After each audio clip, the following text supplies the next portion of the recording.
The image that people, I think, have in their minds of Syria today is this idea of a region on fire, more wounded people everywhere, and kind of this carpet bombing of a whole area. And while that is the case for many even, the majority of the population is suffering the indirect consequences of the violence. My name is Amber Alian. I am a pediatrician, but for the last 18 months I've been working as the medical coordinator for our programs in northern Syria. MSF has multiple programs running across, all of Syria, but especially in northern Syria. We have one hospital that is doing surgery for burn victims.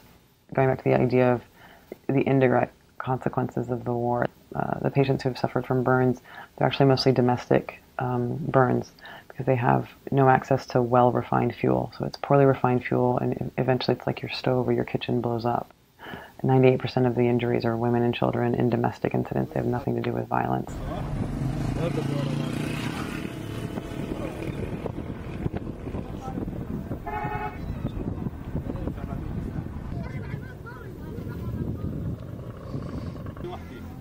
One of the harder issues to approach is this issue of chronic diseases, because it is it's so specific to each patient and not what you really think of when you think about war. And you don't think about these long-standing issues. When you think about war, you don't really think about diabetes.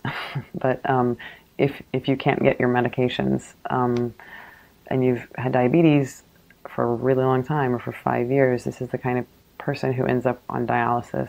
Or you have high blood pressure and eventually you need like bypass surgery because your cholesterol and your blood pressure can't be under control. So for the portion of the population in Syria who have chronic diseases, it can be really difficult for them to get their medications.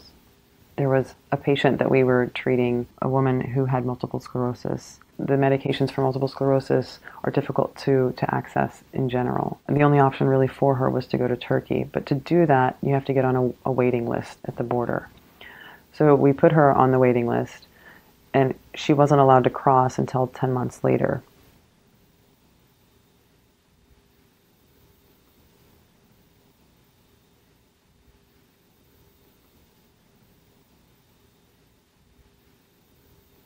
We've been doing routine vaccinations, really one of the only organizations doing routine vaccinations for children under 5 in many parts of northern Syria.